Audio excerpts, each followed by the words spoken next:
तो good morning. तो last lecture हमने क्या क्या कंप्लीट कर लिया था?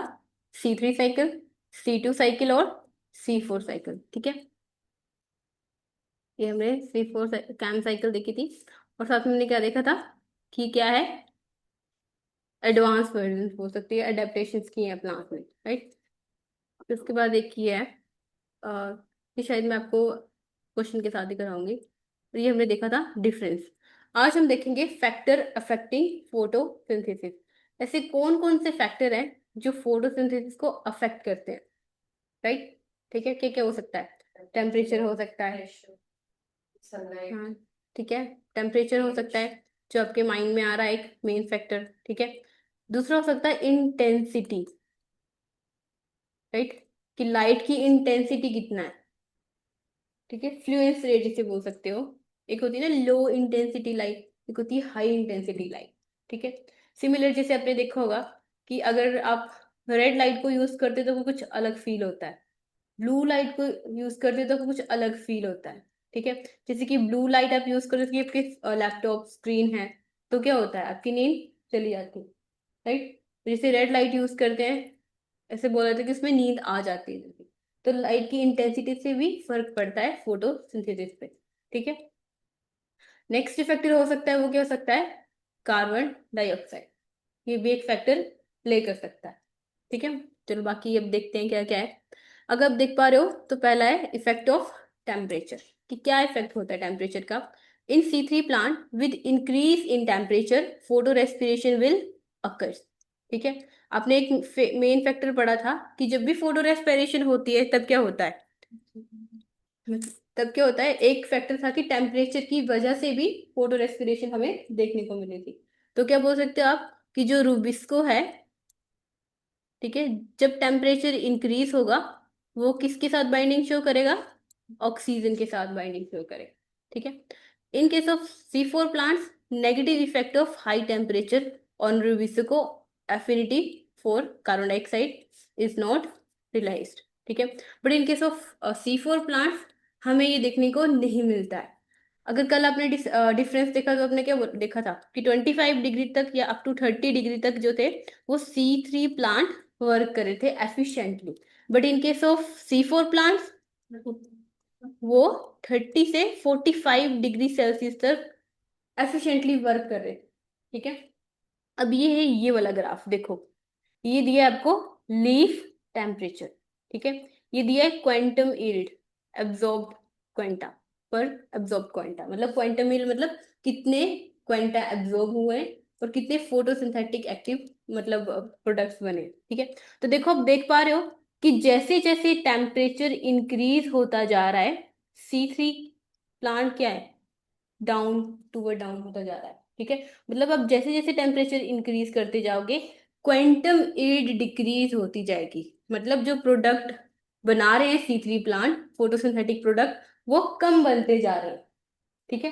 आपको पता है क्वांटम यील्ड में हमने क्या देखा था कि किसी भी प्लांट का फोटोसिंथेटिक रेट देखते थे हम, हमें उसमें ये पता लगता था कि प्लांट कितने हिसाब से फोटोसिंथेटिक मतलब कितने हिसाब से फोटोसिंथेसिस शो कर रहा है, कितने रेट से वो प्रोडक्ट्स बना रहा है, ठीक है। और यहाँ पे हम देख पा रहे हैं कि जैसे ही टेम्परेचर इंक्रीज हुआ C3 प्लांट में उनका फोटोसिंथेटिक रेट कम हो गया। देखते हैं C3 प्लांट में क्या हुआ, जैसे ही आपका टेम्परेचर जो होता है वो इंक्रीज होता जाता है तो क्वांटम जो यील्ड है, ठीक है, वो भी क्या होती है, कम होती है। क्यों कम होती है, due to decrease in photosynthetic rate,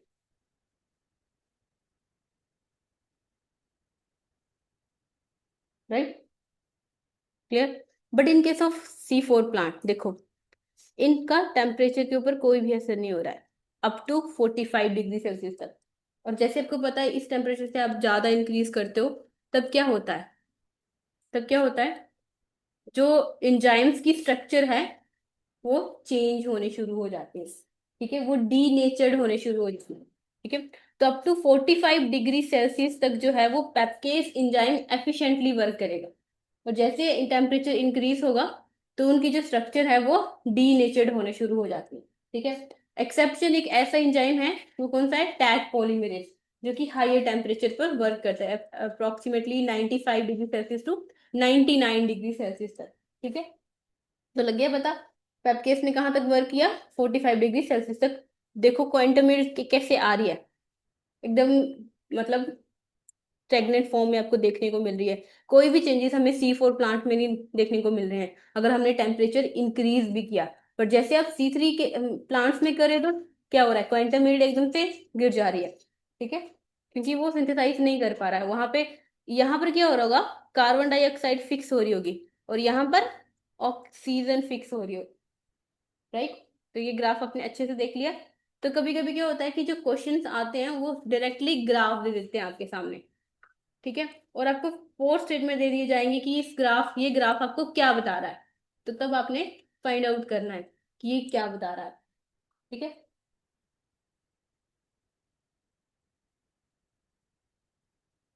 चलो आगे फैक्टर देखते हैं और क्या फैक्टर करता है। सेकंड है कार्बन डाइऑक्साइड कंपनसेशन। ठीक है, ये क्या है, देखो ये क्या बोल रहा है। The carbon dioxide compensation point is the CO2 concentration at which the rate of photosynthetic exactly matches the rate of respiration।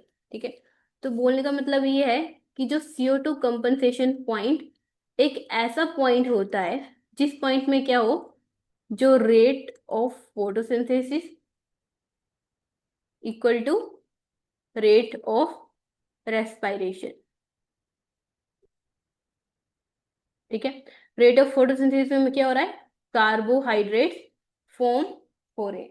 ठीक है, रेट ऑफ रेस्पिरेशन में क्या हो रहा है, कार्बोहाइड्रेट और अदर फॉर्म जो है वो ब्रेक डाउन हो रही है, एनर्जी क्रिएट हो रही है। ठीक है, जब ये इक्वल आ जाए तो उसको हम बोलते हैं CO2 कंपनसेशन पॉइंट। अब वो और क्या बता रहा है, CO2 compensation point is higher in C3 plant and lower in C4 plant. ठीक है, बोलने का मीनिंग ये है कि जो C4 प्लांट होते हैं उनमें ये दोनों रेट बहुत अर्ली ही इक्वल हो जाते हैं। ठीक है, but in case of C3 plant उनका कुछ टाइम लगता है इन दोनों रेट को इक्वल लाने के लिए। आए समझ, अभी मैं बोल रही हूँ, फिर मैं आपको ग्राफ बताऊंगी ना। मैं बोलने का मीनिंग ये है कि C4 प्लांट में ये दोनों जो आप रेट देख रहे हो ये बहुत अर्ली ही इक्वल हो जाते हैं। ठीक है ना, कम टाइम लगता है इक्वल होने में। But in case of C3 plant इनको ज्यादा टाइम लगता है इक्वल होने में। ठीक है, फॉर एग्जाम्पल जैसे कि रेट ऑफ फोटोसिंथेसिस, जैसे कि आप खाना बना रहे हो, रेट ऑफ रेस्पिरेशन कोई सामने वाला खा रहा है। ठीक है, तो जो बना रहे हो वही खा ले रहे हो एकदम से जल्दी, और एट द नेट क्या आ रहा है, कुछ नहीं बच रहा है, जीरो। तो C4 प्लांट में ही जल्दी हो जा रहा है, जल्दी वो खाना बना रहे हैं, जल्दी वो खत्म हो जा रहा है। But in case of C3 plant में ऐसा नहीं हो रहा है, पहले खाना अच्छे से बनाया जा रहा है, उसके बाद खाया जा रहा है, फिर कहीं जाके वो इक्वल टू जीरो हो रहा है। राइट,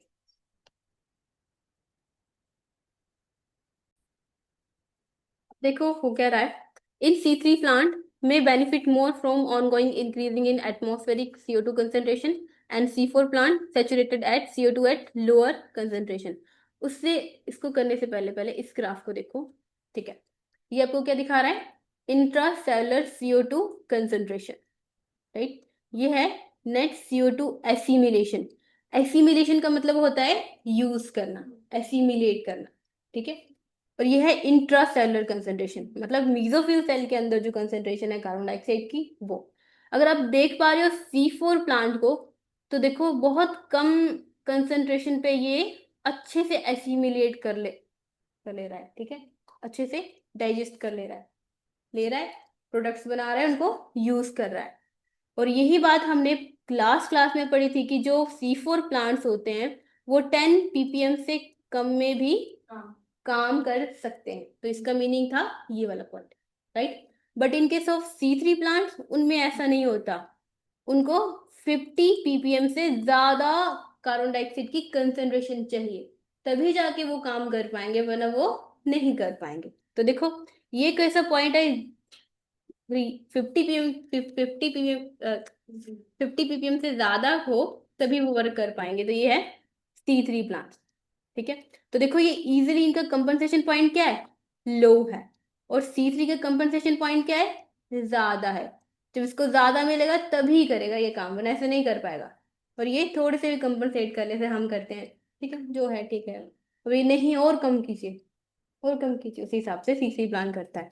तो क्या होगा, अब ये जो लाइन है क्या बता रही है, अगर कार्बन डाइऑक्साइड की कंसंट्रेशन ज्यादा हो रही है तो किसको सबसे ज्यादा बेनिफिट हो रहा है, C3 प्लांट को। C4 को तो कोई मतलब ही नहीं है, थोड़ा होगा तभी वो काम करेगा। ठीक है।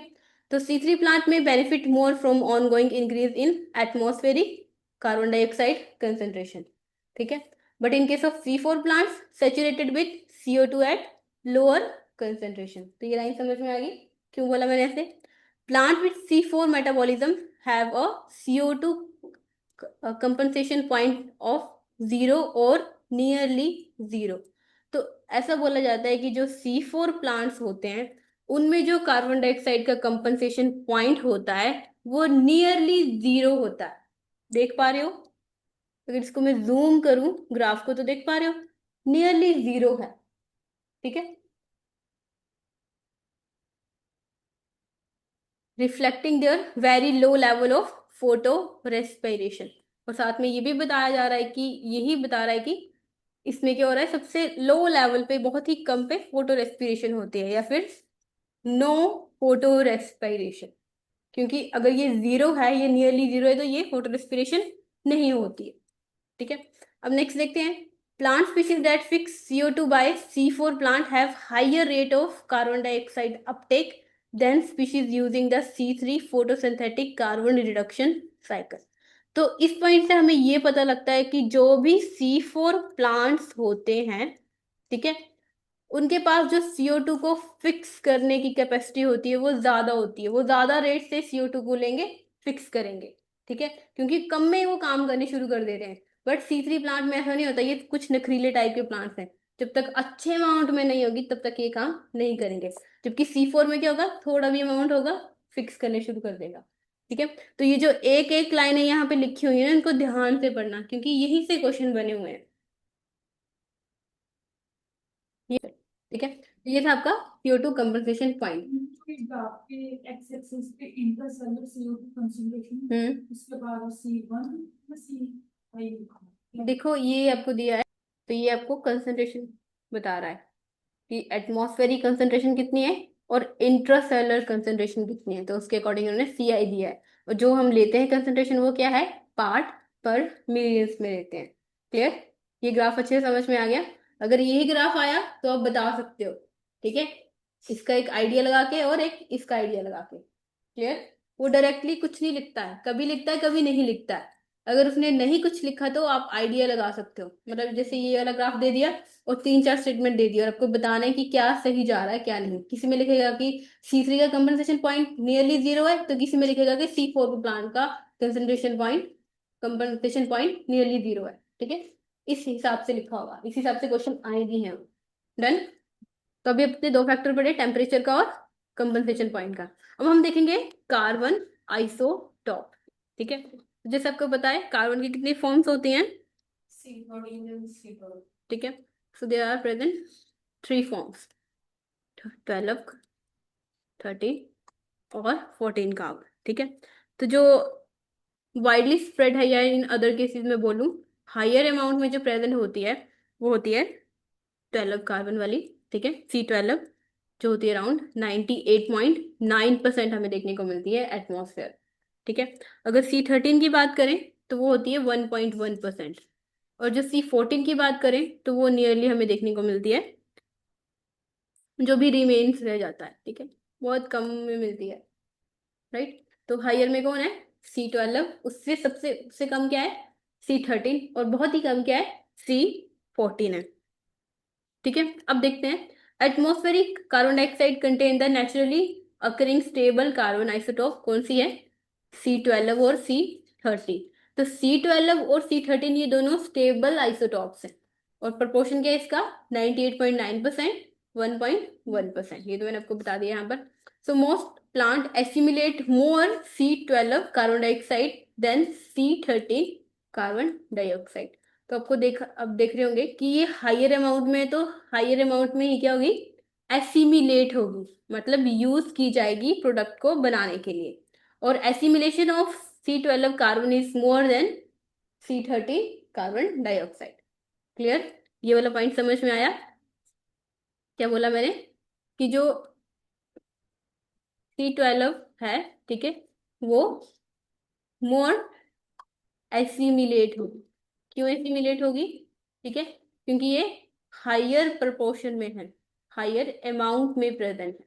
ठीक है, घूम फिर के अब फॉर एग्जांपल जैसे कि आपको बॉल्स दिए हैं, हायर अमाउंट में जो है वो ब्लू बॉल्स ज्यादा है, तो प्रोबेबिलिटी तो ये होगी ना, ब्लू बॉल्स ही उठाओगे, ना कि अदर बॉल्स। ठीक है, तो उस हिसाब से प्लांट भी क्या कर रहा है, उसको ज्यादा मॉलिक्यूल C12 के ही देखने को मिल रहे हैं, तो वो उन्हीं को पिक करेगा और उन्हीं से ही क्या बनाएगा, प्रोडक्ट बनाएगा। इसलिए जो एसिमिलेशन है वो C12 की ज्यादा है एज कम्पेयर टू C13। और ये किस बेसिस पे हमने बताया, कंसंट्रेशन के बेसिस पे बताया। ठीक है, अवेलेबल कितना ज्यादा अवेलेबल है उसके अकॉर्डिंग इन्होंने बताया। ठीक है, अब नेक्स्ट है, leaves discriminate against the heavier isotope of carbon during the photosynthesis and therefore by the smaller C13 to C12 ratio than found in atmospheric carbon dioxide. अब होता क्या है, कुछ ऐसे इंजाइम्स भी हैं जो कि क्या करते हैं, डिस्क्रिमिनेशन करते हैं। ठीक है, वो देखेंगे, चेक करेंगे कि C12 ज्यादा है कि C13, मतलब अगर कुछ ऐसे देखो, अब सिंपली मैं बात करती हूँ कि एग्जांपल लेके, कुछ टीचर्स ऐसे होते हैं जो सभी की तरफ इक्वली क्या करते हैं, फोकस करते हैं, जैसे आपकी तरफ, आपकी तरफ, आपकी तरफ। और कुछ टीचर्स ऐसे होते हैं जो सिर्फ एक की तरफ फोकस करते हैं, बाकी अदर्स के लिए कोई मैटर नहीं करता। सिमिलरली यहाँ पर भी कुछ ऐसे एंजाइम्स होते हैं जो C13 को ही देखते हैं या C12 को ही देखते हैं। ठीक है, मतलब वो उनका प्रेफरेंस होता है कि C12 को ही देखना है आपने। ठीक है, और कुछ कैसा होता है कि चाहे C12 हो चाहे C13 हो, वो दोनों को जो मिलेगा उन्हीं से वो प्रोडक्ट बना हो जाए। ठीक है, अब देखते हैं इसको, मतलब फॉर एग्जांपल प्लांट इसको नोटिस कैसे करता है, वो इसको नोटिस करता है C13 C12 की रेशो से नोटिस करता है। कैसे करता है, C13/C12 की रेशो से नोटिस करता है। ठीक है, इन C13, the C13 ratio C12 isotope composition is measured by the use of mass spectrometer which yield the following ratio, जिसे हम बोलते हैं R C13/C12। ठीक है, तो मैंने क्या बताया, प्लांट के केसेस में अगर आपको देखना है कि कोई भी प्लांट आपने लिया, फॉर एग्जांपल चलो आपने लिया रोज लिया प्लांट। ठीक है, अगर आपको देखना है कि ये वाला प्लांट डिस्क्रिमिनेशन कर रहा है या नहीं कर रहा है, और किसके मतलब कितने C13 या C12 यूज कर रहा है, तो उसमें हम देखते हैं R रेशियो। ठीक है, R रेशियो देखते हैं, और ये R रेशियो क्या बताती है कि किस प्लांट ने C13 और C12 का कितना अमाउंट लिया है। अगर C12 का अमाउंट ज्यादा लिया होगा तो ये वैल्यू क्या हो जाएगी, मोर नेगेटिव। ठीक है, अगर उसने C13 को ही ऑप्ट किया होगा तो ये वैल्यू क्या होगी, पॉजिटिव की तरफ जाएगी। ठीक है, क्लियर? ये बात समझ में आ गई? तो ये आर रेशियो आपको क्या बता रही है कि किस प्लांट ने कितनी C13 या C12 को एसिमिलेट किया हुआ है। क्लियर? ठीक है, so C12 carbon dioxide is lighter than C13 carbon dioxide, so diffuse faster. अब जो C12 है वो लाइटर आइसोटोप है, और जो C13 है वो हैवी आइसोटोप है, जिसके अकॉर्डिंग क्या हो रहा है, C12 इजिली डिफ्यूज कर जा रही है। So rubisco fix C12 carbon dioxide more efficiently. तो अब देख पा रहे हो कि जो रिविस्को है वो C12 को ज्यादा फिक्स कर रहा है एज कम्पेयर टू C13। तो मैं बोल सकती हूँ कि जो रिविस्को है वो डिस्क्रिमिनेट कर रहा है। ठीक है, तो अगर हम बात करें रिविस्को की, तो उसमें C13 और C12 की वैल्यू क्या आएगी, मोर नेगेटिव आएगी। क्यों? क्योंकि ये सिर्फ C12 की तरफ ही फोकस कर रहा है। क्लियर? ठीक है, अगर मैं बात करूं रिविस्को की, तो आपने अभी देखा कि जो रिविस्को है वो C12 को ही, कार्बन डाइऑक्साइड को ही ऑप्ट कर रहा है, उसी को ही यूज कर रहा है। ठीक है, तो अगर मैं आर रेशो की वैल्यू की बात करूं, तो उसमें रुबिस्को के लिए ये प्रॉपर्टी क्या आएगी, नेगेटिव आएगी, क्योंकि इसने सिर्फ C12 को ही ऑप्ट किया हुआ है। क्लियर? ठीक है, चलो देखो, अगर हम बात करें फर्स्ट पॉइंट की, तो मैंने क्या बोला, ठीक है, जो कार्बन है उसकी 3 आइसोटॉप्स हैं, ठीक है, बट जो मेन फोकस हम किस पे करेंगे, C12 पे और C13 पे फोकस करेंगे हम, ठीक है। ये था पहला पॉइंट। सेकंड क्या है, अब जो प्लांट्स हैं वो अपने अकॉर्डिंग यूज करेंगे किसको, C12 को और C13 को, ठीक है, राइट, चॉइस के अकॉर्डिंग यूज चूज करेंगे कि क्या उनको चाहिए क्या नहीं, राइट। अब थर्ड बात करते हैं हम, अगर आपको प्लांट में फाइंड आउट करना है कि C13 ज्यादा है या C12 ज्यादा है, तो किससे फाइंड आउट करते हैं, एक रेशियो से फाइंड करते हैं, उसका नाम क्या है, आर, आर के थ्रू फाइंड करते हैं, और ये आर क्या है, C13 अपॉन C12 की रेशियो है कि प्लांट ने कितना यूज किया हुआ है। और इसको कैसे फाइंड आउट करते हैं, with the help of mass spectrometer, ठीक है। और ये कैसे पता लगता है आपको, with the help of mass spectrometer के अकॉर्डिंग, ये मास को आइडेंटिफाई करता है, ठीक है। अब फोर्थ पॉइंट क्या था, कि जो रुबिस्को है, ठीक है, उसकी जो फर्स्ट प्रायोरिटी है वो क्या है, C12, ठीक है। और C12 क्यों ऑप्ट करता है वो, कि जो C12 आइसोटोप है, ये कार्बन डाइऑक्साइड है, वो फास्टर मूव करती है due to their lighter weight. Hmm, Rubisco लिखा है फर्स्ट प्रायोरिटी, ठीक है, फर्स्ट प्रायोरिटी देता है वो C12, राइट, ठीक है।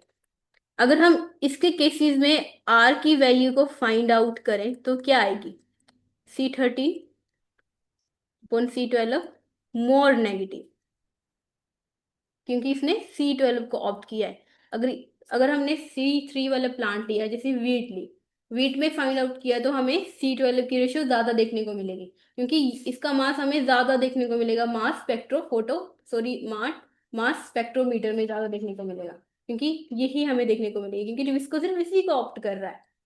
क्लियर? ठीक है। अब आता है आपका फिफ्थ पॉइंट, उसमें क्या होता है, अब बात करें पेप केस की, पेप केस को कोई लेना देना नहीं होता कि जूसी एंजाइम्स प्रोड्यूस करता है ताकि, राइट। अब बात करते हैं पेप केस की, पेप केस में क्या होता है, नो डिस्क्रिमिनेशन, ठीक है, इसकी कोई चॉइस नहीं होती है, नो चॉइस, जो मिलेगा उसके साथ बॉन्डिंग शो कर देगा, मतलब जो मिलेगा उसी को यूज करके वो प्रोडक्ट बना देगा, चाहे C13 हो चाहे C12, ठीक है। ये बात समझ में आई जो हमने भी पढ़ा, ये बिल्कुल सिंपलर फॉर्म में है, और ये दिया आपको जैसे जो बुकिश लैंग्वेज में होता है, ठीक है। अब देखो क्या है, पेप्केस इन C4 plant have much smaller isotope discrimination, अगर वो डिस्क्रिमिनेट भी करता है तो बहुत कम करता है, ठीक है, या फिर नियरली जीरो करता है। अब the effect of C3 plant है वो 13C ऑफ अबाउट, इसको कट करना, ठीक है। अगर हम बात करें इफेक्ट की C3 प्लांट्स में, ठीक है, तो जो इसकी वैल्यू निकल के आती है वो आती है R की, दैट इज -28%, ये वैल्यू निकल के आती है, ठीक है, वो R रेशो जो हम बात करते हैं। और किसी किसी केसेस में इसको डेल भी शो किया जाता है, हाँ, इसकी जो वैल्यू होती है उनको शो किया जाता है डेल में, ठीक है, डेल करके इसकी वैल्यू को शो किया जाता है, बट आप R ही याद रखना, क्योंकि डेल कहीं दिया नहीं है अभी तक, ठीक है। अगर वही C4 प्लांट की बात करें, तो C4 प्लांट में डिस्क्रिमिनेशन कम होती है, उसमें इसकी वैल्यू देखें तो क्या होती है, लेस नेगेटिव होती है as compare to C3 plant, ठीक है। अब थोड़ी इसकी वैल्यू कंपेयर करते हैं, यहाँ पर एग्जांपल लेके, कोई भी प्लांट नहीं यूज करता। ठीक है, अब थोड़े से एग्जांपल देखते हैं, फिर उसके बाद ये वाला आपका जो ग्राफ है उसको समझते हैं, ठीक है।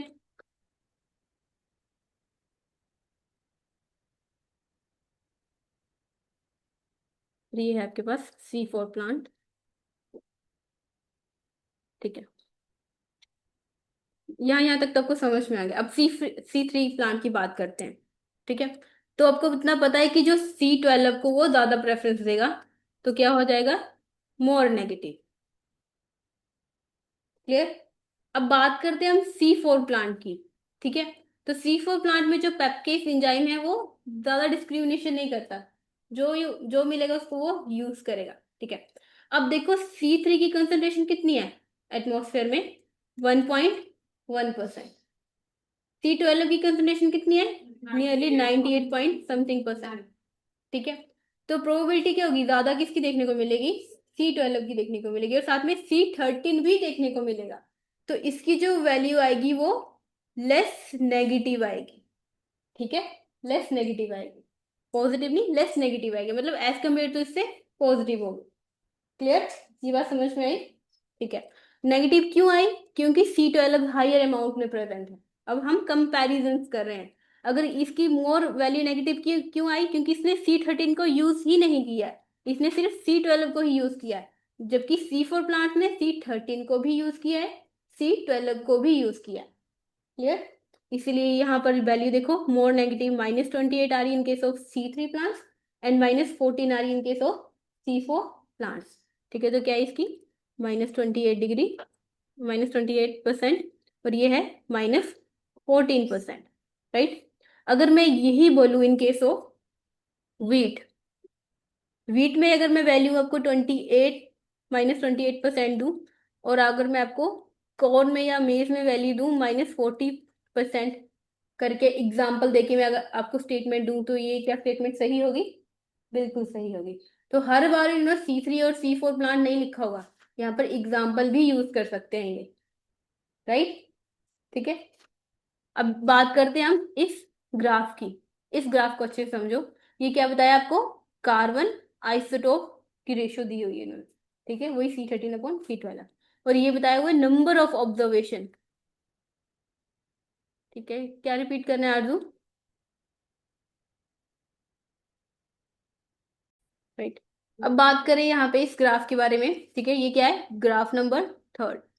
अभी तक हमने 2 ग्राफ पढ़े हैं, ये 3rd ग्राफ है, ठीक है। इसमें बताया आपको कार्बन आइसोटोप की रेशियो बताई हुई है, ठीक है, क्या है, C13 और C12। आपको इतना पता है कि इन केस ऑफ C3 प्लांट ये क्या होगी, मोर नेगेटिव, ठीक है, और C4 प्लांट में क्या होगी, लेस नेगेटिव, लेस नेगेटिव होगी, ठीक है।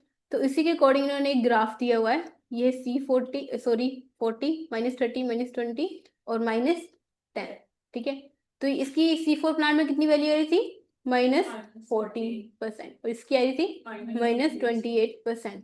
देखो ये ग्राफ इन्होंने दिया हुआ है इस तरह से, फिर ये आपको बताया नंबर ऑफ ऑब्जर्वेशन जब इन्होंने निकाली, तो इसकी वैल्यू बिटवीन में ली इन्होंने, ठीक है। तो कितना आपको दिया इन्होंने, -28 की वैल्यू, राइट। और वही अगर C4 प्लांट की बात करें तो कितना आया, -14 दी इन्होंने, ठीक है। तो ये एक एवरेज निकाल के आपको दिया हुआ, क्लियर, इस ग्राफ से आप देख सकते हो बिल्कुल आराम से, क्लियर, ठीक है। आगे समझ, ठीक है। तो ये क्वेश्चन है 2011 में आया है।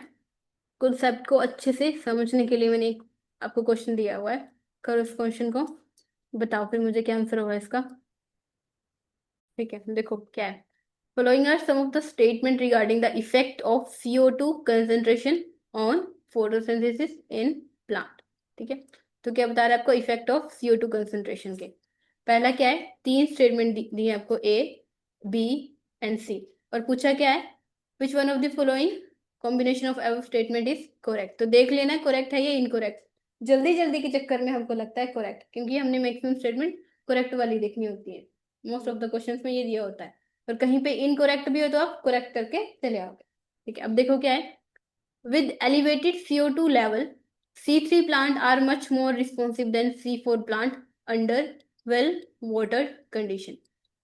मीनिंग क्या है इसका, कि CO2 की कंसेंट्रेशन को अगर आप इंक्रीज करते हो तब क्या होता है, C3 प्लांट अच्छे से रिस्पॉन्स करेंगे, क्योंकि क्यों, क्योंकि जो रूबिस्को है उसको तो C12 चाहिए, मतलब कार्बन डाइऑक्साइड में अच्छे से वर्क करेगा, ठीक है। Then C4 plant under well water conditions, ठीक है। इतना आपको पता है कि जो C4 प्लांट का कंपनसेशन पॉइंट होता है वो कम होता है, जबकि C3 प्लांट का ज्यादा होता है। तो बेनिफिट भी कौन ज्यादा लेगा? C3। तो ए तो करेक्ट है। अब देखो ये कहाँ कहाँ है, फर्स्ट ऑप्शन में है और थर्ड ऑप्शन में है। आपका सेकंड और फोर्थ तो एलिमिनेट हो गए, ठीक है। अब बात करते हैं हम बी की। इन C3 plant intracellular CO2 partial pressure, कोई बता सकता है इसका मीनिंग क्या है? Intracellular CO2 partial pressure, anyone? inside the cells. Partial pressure means Compared to the other gases. ठीक है, ये होता है पार्शियल प्रेशर। जैसे कि अगर हमने किसी बॉक्स में बात करनी हो बहुत सारे गैसेस की, तो हम क्या करते हैं? पार्शियल प्रेशर लेके चलते हैं। जैसे कि कार्बन डाइऑक्साइड का पार्शियल प्रेशर, ठीक है, ऑक्सीजन का पार्शियल प्रेशर, ठीक है, इस तरह से लेके चलते हैं, ठीक है।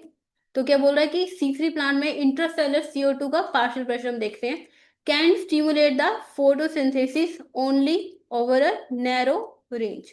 अगर आप बात कर रहे हो C3 प्लांट्स में, ठीक है, इंट्रासेलर में कार्बन डाइऑक्साइड की कंसंट्रेशन को आप इंक्रीज कर रहे हो, तो बहुत ही नैरो रेंज का हमें रिस्पॉन्स देखने को मिलेगा। कि ये हमने पढ़ा था? नहीं पढ़ा था, ठीक है।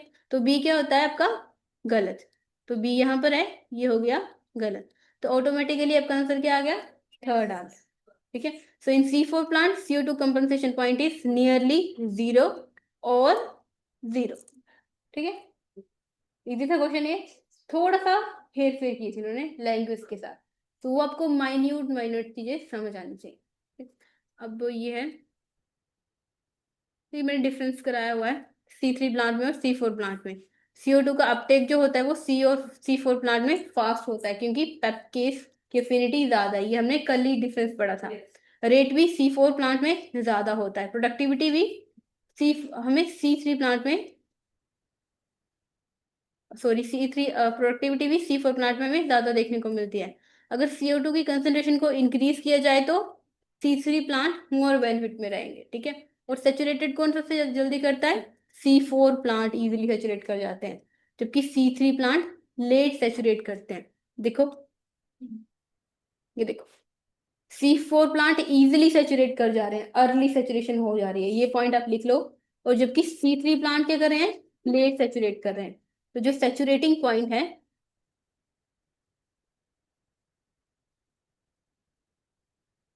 और C4 प्लांट की बात करें तो वो क्या है? अर्ली हमें देखने को मिल रहा है। But in case of C3 plant ये हमें लेट देखने को मिल रहा है, ठीक है। क्लियर? एक और क्वेश्चन है, आई थिंक 11 में है शायद, इसको करो अब, बताओ मुझे केस का आंसर है। देखो क्या बता रहा है आपको, the quantum yield of photosynthetic carbon fixation in a C3 plant and C4 plant. मतलब क्या, कार्बन की फिक्सेशन हो रही C3 प्लांट में और C4 प्लांट में, is studied as a function of leaf temperature. इसको उसने किसके साथ लिंक किया है?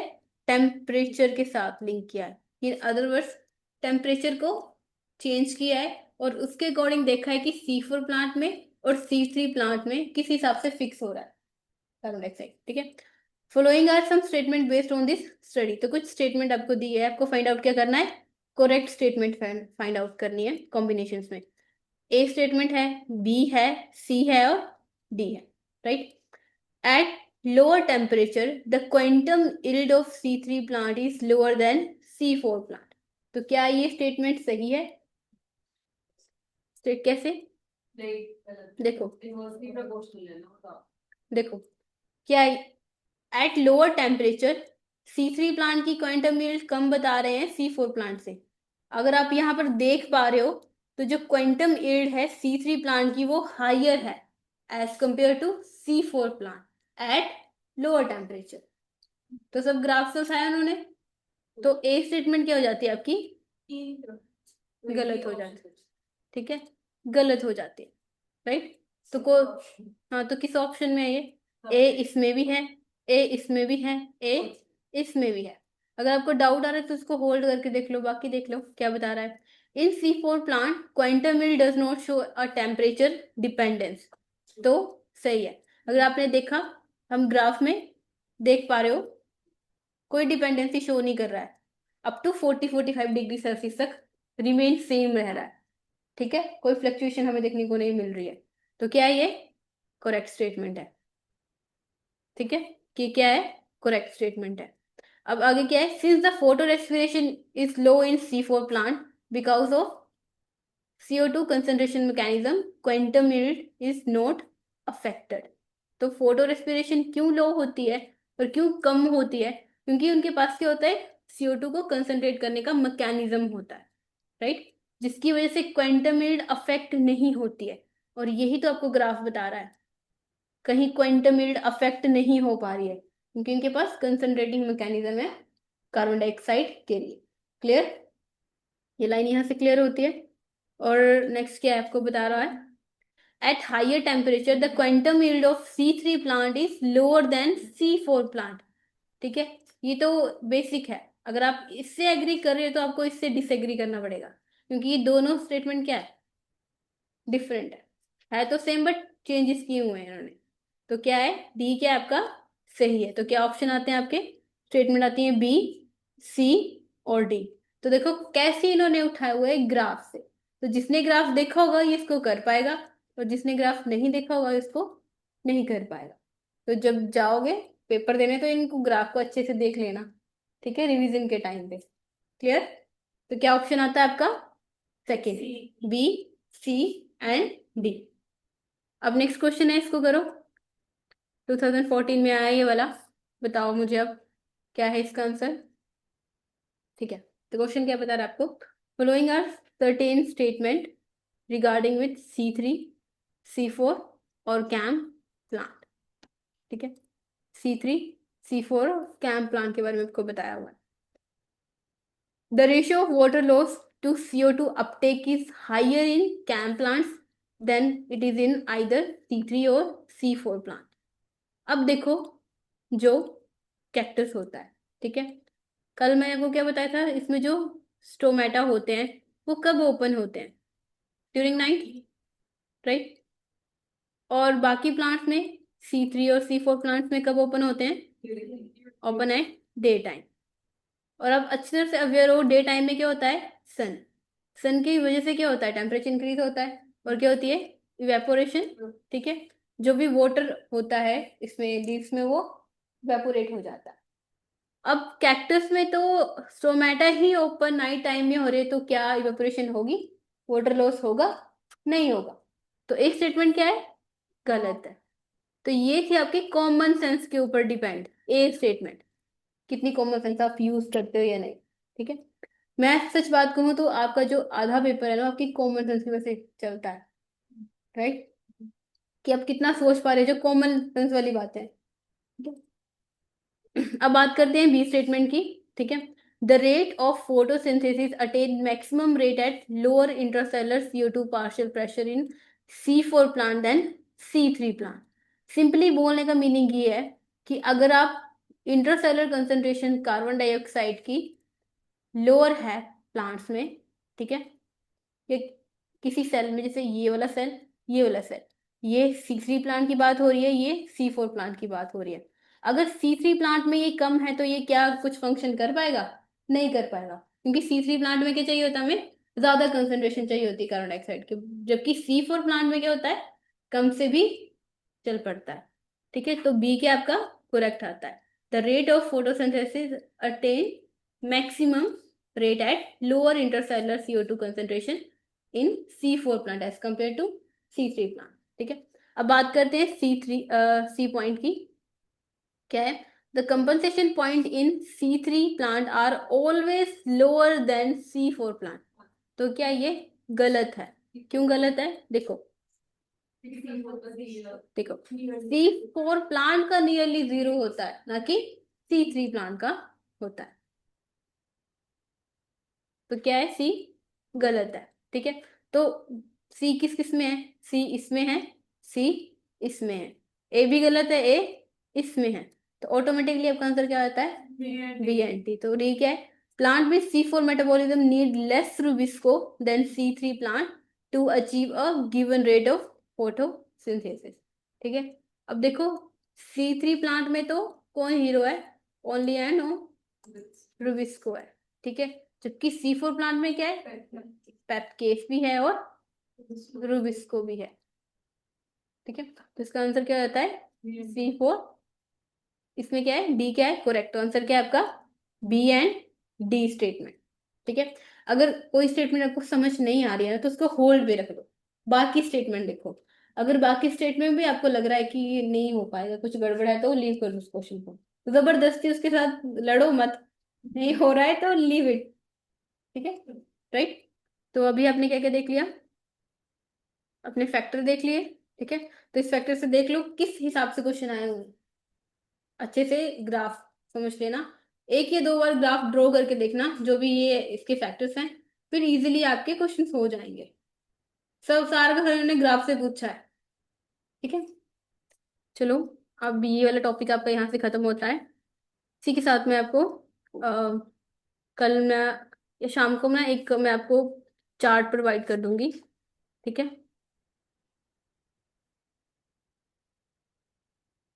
अच्छा, बी ऑप्शन रिपीट करना आप। 2 minute.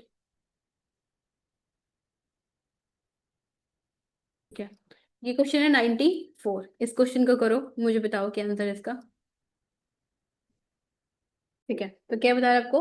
Which one of the following is correct combination of 4 carbon intermediate form during the C4 photosynthesis in plant. जब कल आपने C4 साइकिल पढ़ी थी, तो उसमें क्या देखा था आपने? का इंटरमीडिएट बन रहे थे, कहीं एस्पार्टेट, कहीं मैल्टेट, कहीं पायरुवेट, कहीं एलानिन, कहीं फोस्फोइनोल पैरुवेट। ठीक है, तो हमने देखा था जो मीसोफिल सेल से मैलिटेट और एस्पार्टेट मूव कर रहे थे। ठीक है, और फिर वो कहाँ जा रहे थे? बंडल शीट सेल में, और वहां वो C4 से C3 में कन्वर्ट हो रहे थे। और C3 वाले कंपाउंड्स कौन से थे? पायरुवेट और एलानिन। तो एलानिन तो यहाँ पर भी है, एलानिन यहाँ पर भी है, ये तो ऑप्शन ही गलत हो जाते हैं। और फॉस्फोइनोल पायरुवेट भी C3 कार्बन का ही कंपाउंड है, तो ये भी गलत हो जाता है। तो ऑटोमेटिकली आंसर क्या आपका? मेल्टेट और एस्पार्टेट। तो देख लो क्या क्वेश्चन पूछा था, 24 में आया था ये जून में। ठीक है, अब और क्वेश्चन कराती हूँ मैं आपको। ये था आपका बी बार। ठीक है, अब ये क्वेश्चन 82, इसको क्वेश्चन को करके बताओ। किया था ये? कल किया था। ठीक है, तो माइटोकॉन्ड्रिया था इसके अंदर। अब और कराती हूँ मैं।